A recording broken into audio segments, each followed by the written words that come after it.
Just 1 year ago, Rafinha was referred as a fake Brazilian. उसे compare किया जा रहा था with Antony. Barcelona fans were waiting कि कब बार्सिलोना उसे सेल करेगी, लेकिन सिर्फ 1 साल के अंदर रफीनिया ने अपने आप को ऐसे ट्रांसफॉर्म किया है कि वो वर्ल्ड का करंटली बेस्ट प्लेयर बन चुका है. बैलन डॉर के अंदर भी उसने नंबर 1 की पोजीशन काफ़ी अच्छे से होल्ड करके रखी है. एंड आज की वीडियो के अंदर यही बात करेंगे कि उसने अपना प्ले स्टाइल कैसे बदल दिया.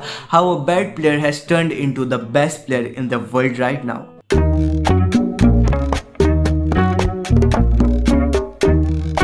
रफीनिया का career has been like a roller coaster, कभी ऊपर कभी नीचे. एंड बार्सिलोना के अंदर जब वो आया तो उसने करियर का अपने सबसे ज़्यादा डाउनफॉल देखा, क्योंकि लीड्स यूनाइटेड के अंदर रफीनिया की परफॉर्मेंसेस बहुत ज़्यादा अच्छी हुआ करती थी.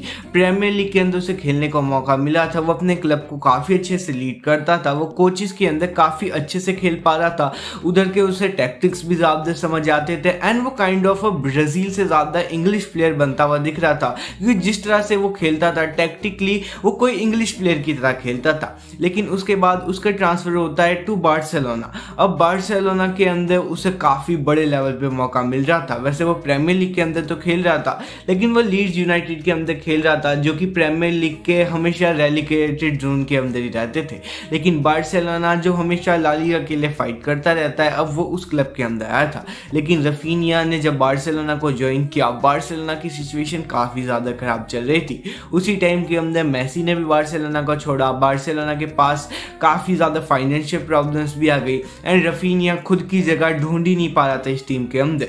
रफीनिया फॉट फॉर लाइक 1.5 और 2 years कि उसे कैसे ना कैसे करके प्लेइंग 11 के अंदर जो जगह मिल जाए. लेकिन कभी कभी वो आता था, कभी गोल स्कोर करता था. वो अपनी पोजीशन तक डिसाइड नहीं कर पा रहा था. एंड इसके तुम बहुत सारे रीजंस दे सकते हो, क्योंकि सबसे पहले बार्सिलोना ने इस टाइम के अंदर 3 मैनेजर्स बदल दिए. रफीनिया को समझ ही नहीं आ रहा था कि उसे खेलना कैसे. कभी उसे स्ट्राइकर की तरह रख दिया जाता था, कभी उसे मिडफील्डर खिलाया जाता था, कभी उसे विंगर खिलाया जाता था, जिसकी वजह से रफीनिया इतना ज़्यादा फ्रस्ट्रेट भी हो गया था, बहुत ज़्यादा कंफ्यूज हो गया था कि उसे समझ ही नहीं आ रहा था कि वो अपनी जगह कैसे बनाए. एंड इसी के टाइम के अंदर बहुत सारी अजीब अजीब न्यूज़ भी आती है. अगर हम सिर्फ पिछले सीजन के अंदर बात करें, एक काफ़ी ज़्यादा शॉकिंग स्टेटमेंट आई थी जब डेको ने ये बोला था दैट वी आर सीइंग कि हम रफीनिया को 60-50 मिलियन के अंदर भी सेल कर सकते हैं. और अगर ये हो जाता तो ये काफ़ी ज़्यादा ख़राब चीज़ हो जाती बार्सिलोना के लिए, क्योंकि जैसा रफीनिया अभी प्लेयर है, अगर तुम उसके स्टैट्स देखो तो वो बिल्कुल ही माइंड ब्लोइंग है.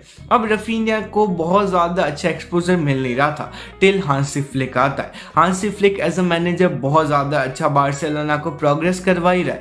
उसे समझ आ गया कि वो रफीनिया के अंदर से उसका बेस्ट सेल्फ कैसे निकाल सकता है. इसलिए रफीनिया को अब उसने ना विंगर की तरह रखा, ना उसे मिडफील्ड की तरह रखा. उसे ज़्यादा फ्री पोजीशन दी, उसे सेंट्रल पोजीशन दी, जहाँ पे वो एक स्ट्राइकर की तरह बन गया.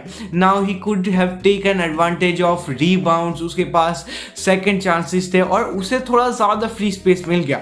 वो डिफेंडिंग के अंदर भी कभी कभी आ जाता है, वो कभी कभी काउंटर प्रेसिंग भी कर पाता है. इसकी वजह से रफीनिया काफ़ी अच्छा इमर्ज हुआ. अब बैलन डॉर के लिए भी वो अभी करंटली सबसे प्रोमिनेंट नॉमिनी माना जा रहा है. जहाँ पे रफीनिया की स्टैट्स की बात करो, वो बहुत ज़्यादा अच्छे है. अराउंड 40 मैचेस के अंदर ही स्कोर 28 गोल्स एंड 22 असिस्ट दिए इसने.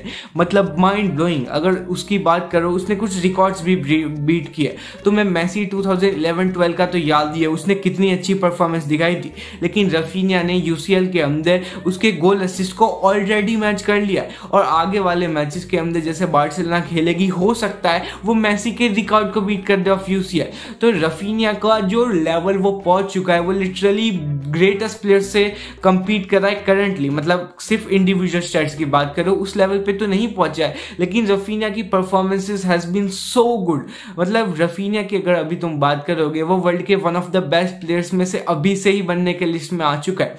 जहाँ पे रफीनिया ने इस सीजन के अंदर स्टार्टिंग थोड़ी रफ जरूर से रही थी, लेकिन उसने बहुत अच्छी फॉर्म पकड़ी. एंड करंटली वो स्पेन का बेस्ट मतलब स्ट्राइकर है अगर ला लीगा की बात करो. इसी के साथ हांसी फ्लिक के भी बोल सकते हो. लमीन यमाल ने भी उसके गोल्स में बहुत ज़्यादा कंट्रीब्यूट किया है. और रफीनिया जो कि पहले सिर्फ एक प्ले मेकर या फिर असिस्ट प्रोवाइडर माना जाता था, अब he has turned out to be a goal scorer. इसकी वजह से रफीनिया को काफ़ी अच्छा एक्सपोजर मिला है। एंड मेरे ओपिनियन में अगर रफीनिया ऐसा खेलता रहा तो अगले 2-3 सीजन के अंदर हो सकता है वो 2-3 बैलन डोर भी जीत जाए, लेकिन इस सीजन का बैलन डोर उसके हाथ में आ जाएगा अगर बार्सिलोना भी कुछ ट्रॉफी जीत जाए। इसके अंदर तुम्हारे क्या ओपिनियन है? Let me know in the comment section.